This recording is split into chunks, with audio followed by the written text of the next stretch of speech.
Bienvenidos a un nuevo programa de Paideia en donde contamos la historia cultural del mundo a través del viaje. En esta ocasión vamos a recorrer Uzbekistán, un lugar que siempre ha despertado mi fascinación, un destino poco conocido, pero en cuyas tierras aún encontramos centros comerciales de una de las rutas más grandes e icónicas de la antigüedad y la Edad Media, la Ruta de la Seda. Actualmente desde el turismo se ha querido revivir los lugares más emblemáticos de esta ruta, pero es sin duda Uzbekistán el país que mejor conserva la arquitectura y la cultura de antaño. Siendo el centro de la Ruta de la Seda, las principales ciudades uzbecas presenciaron una mezcla de creencias, abrazaron la cultura islámica y especialmente en las ciudades de Samarcanda y Bujara se acogió la rica tradición sufí. Recorrer Uzbekistán es una parada en el tiempo, es sentirse un mercader que visita sus tierras para comercializar en los bazares y de paso admirar sus hermosas edificaciones. Como ya les dije, siempre me ha maravillado este destino y entonces mientras preparaba este video, las ganas de viajar allí y llevar a las personas a visitar este país tan hermoso se incrementaron. Así que probablemente verán este destino dentro del catálogo de viajes 2022. Si quieren viajar conmigo, déjenmelo saber y serán los primeros en tener la información. No me enrollo más, soy Juliana Hurtado, comenzamos.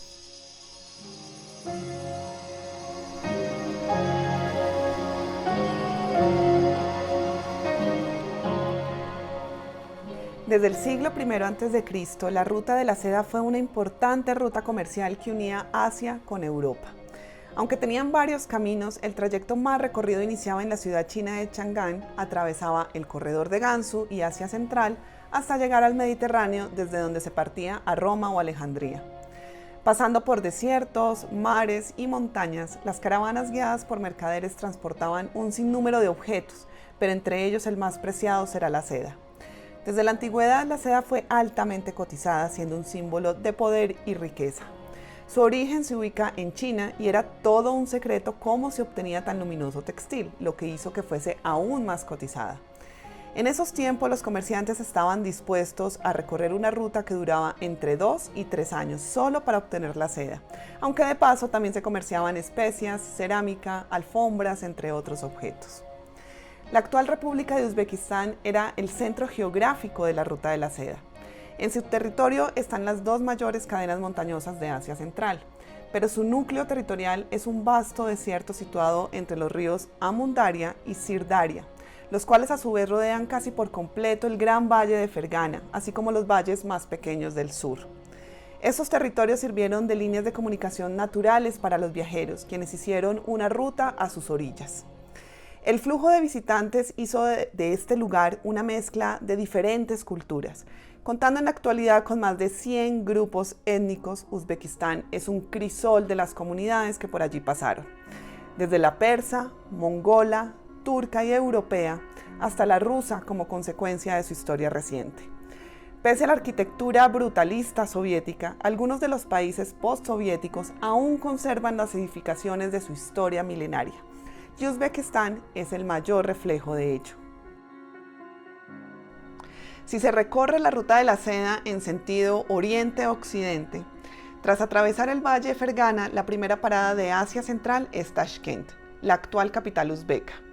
La ciudad está hoy dividida entre una parte dedicada a la administración pública y otra parte más tradicional en donde los lugareños transportan sus mercancías a través de un laberinto de casas con paredes de barro hasta los bazares.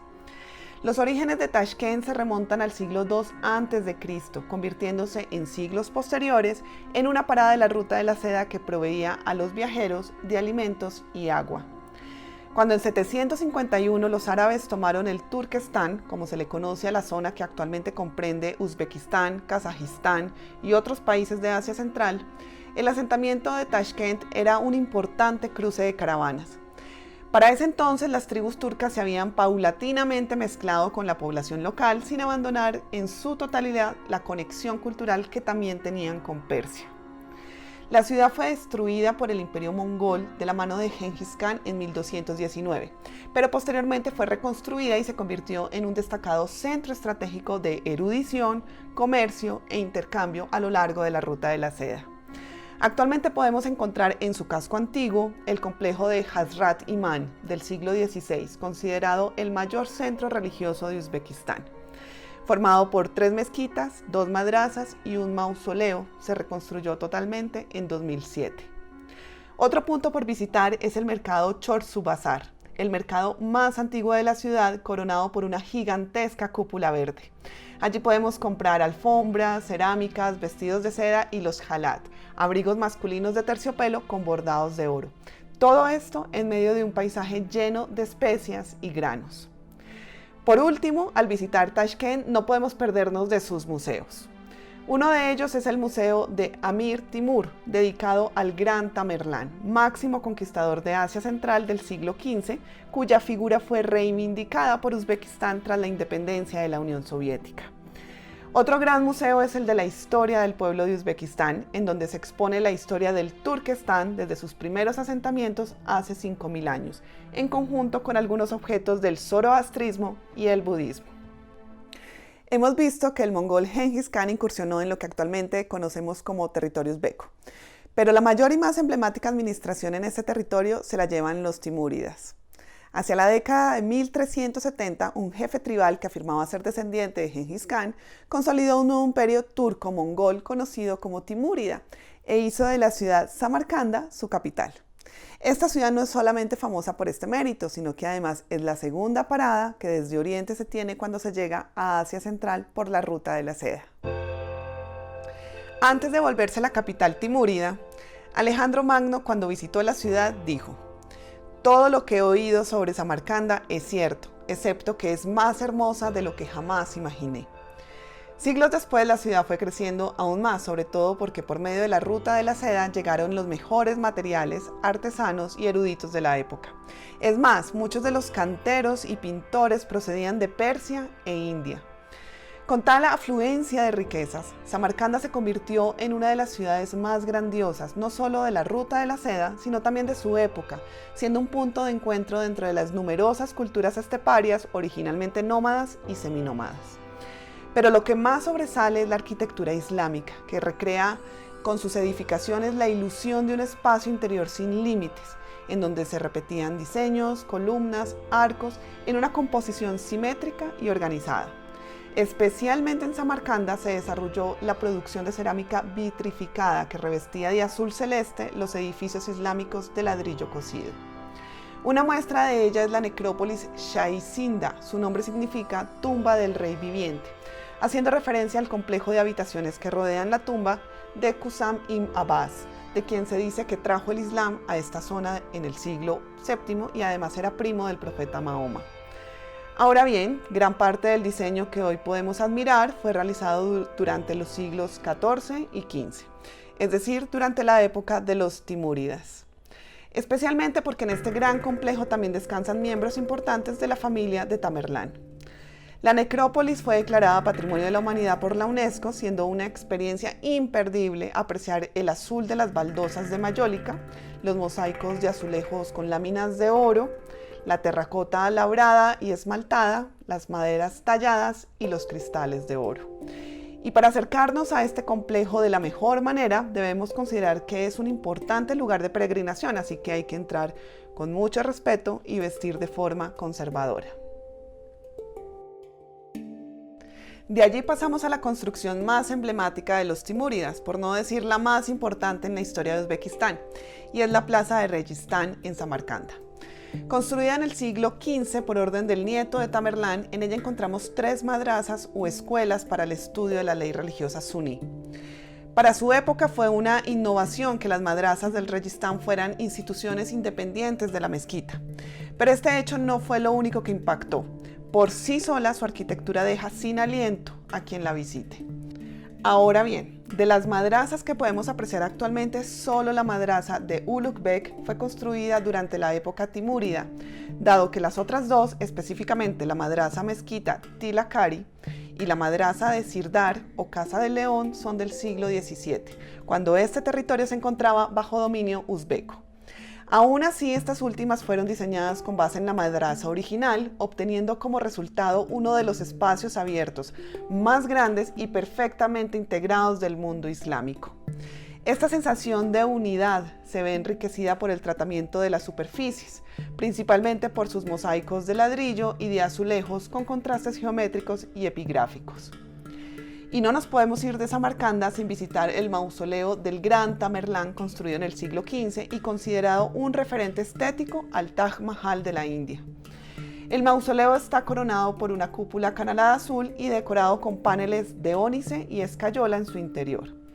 Su importancia es tal que incluso hay leyendas que dicen que una profanación al recinto donde descansa Tamerlán puede traer mala suerte. Por eso, este es uno de los lugares más respetados por los uzbecos a lo largo de su historia.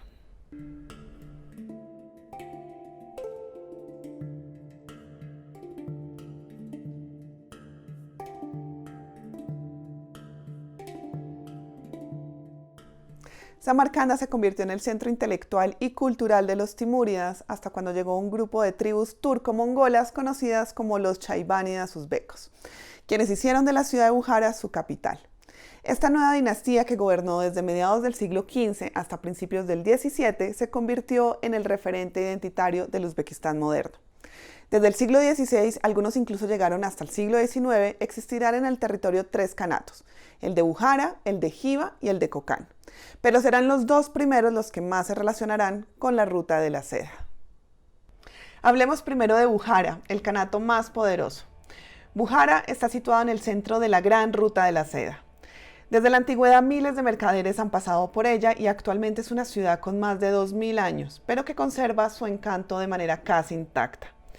El centro de Bujará, hoy patrimonio de la humanidad, era un inmenso mercado con decenas de bazares especializados y carabazares, en conjunto con más de 300 mezquitas y 100 madrazas que contaban con un total de 10.000 estudiantes, lo que llevó a considerar a la ciudad como un pilar del Islam.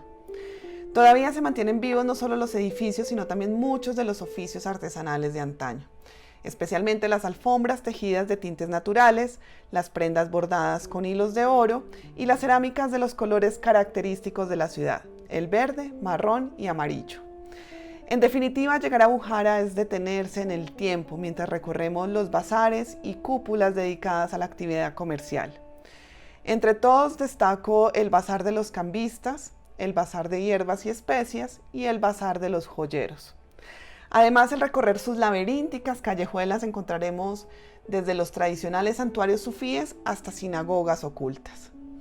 Bujará cuenta con otras edificaciones históricas consideradas toda una obra de arte, tales como la mezquita y el minarete de Kalón, un complejo del siglo XII revestido de azulejos y mosaicos que cuenta con dos fachadas, una al frente de la otra, acompañadas por un minarete construido en ladrillo cocido.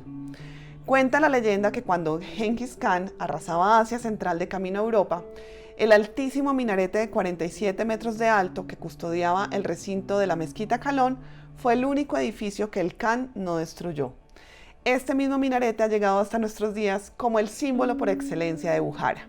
Pero tal vez la mezquita más importante para la ciudad es la de Magog y Hatar, considerada la mezquita más antigua entre las que se conservan en Asia Central. Según la leyenda, esta mezquita, originaria del siglo IX, sobrevivió a los mongoles al ser enterrada por los locales en la arena. De hecho, solo la parte superior de la mezquita era visible cuando las excavaciones arqueológicas comenzaron alrededor de la década de 1930. Los arqueólogos también descubrieron arte zoroastrista y budista anterior a la mezquita, lo que da cuenta del fuerte intercambio cultural que se ha llevado a cabo en Bujará, especialmente por medio de la Ruta de la Seda. Actualmente podemos visitar la mezquita convertida en un museo.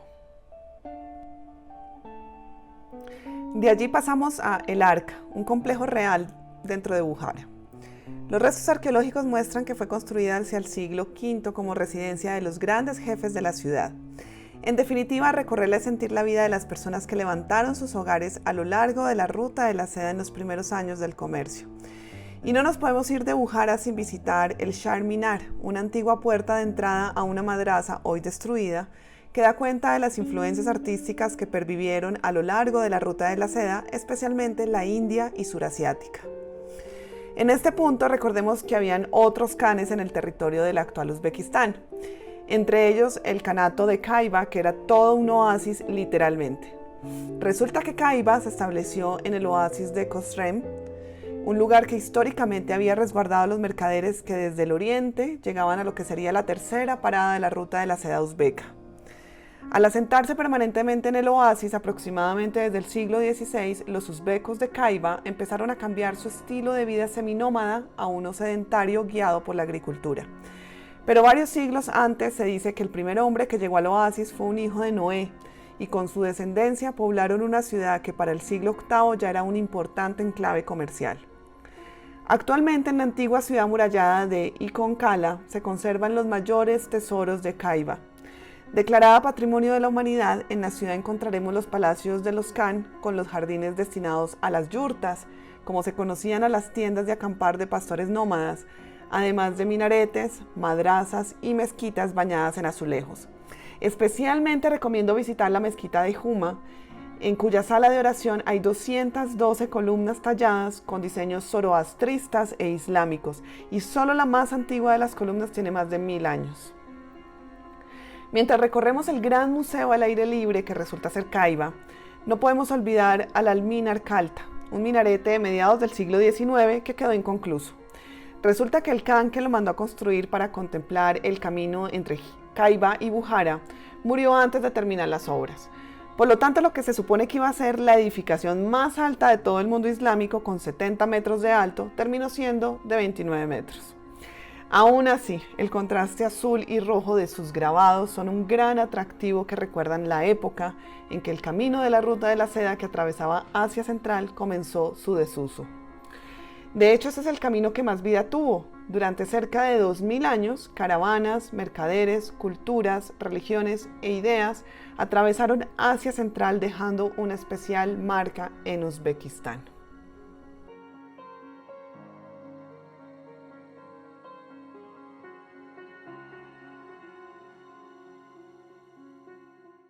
Para los interesados en acercarse aún más a la historia y cultura uzbeca, les traemos 3 libros recomendados. El primero es La Ruta de la Seda, Dioses, Guerreros y Mercaderes, de la historiadora francesa Louise Boulnois, quien se concentra en los intercambios intelectuales y culturales entre Oriente y Occidente. La autora nos da un panorama más detallado sobre la ruta de la seda, un gran abrebocas que nos ayuda a situar la importancia no solo de la ruta, sino de Uzbekistán en ella. El segundo libro es A Carpet Ride to Kaiba, de Christopher Aslan Alexander, un británico que quedó enamorado de Uzbekistán al punto de quedarse a vivir allí.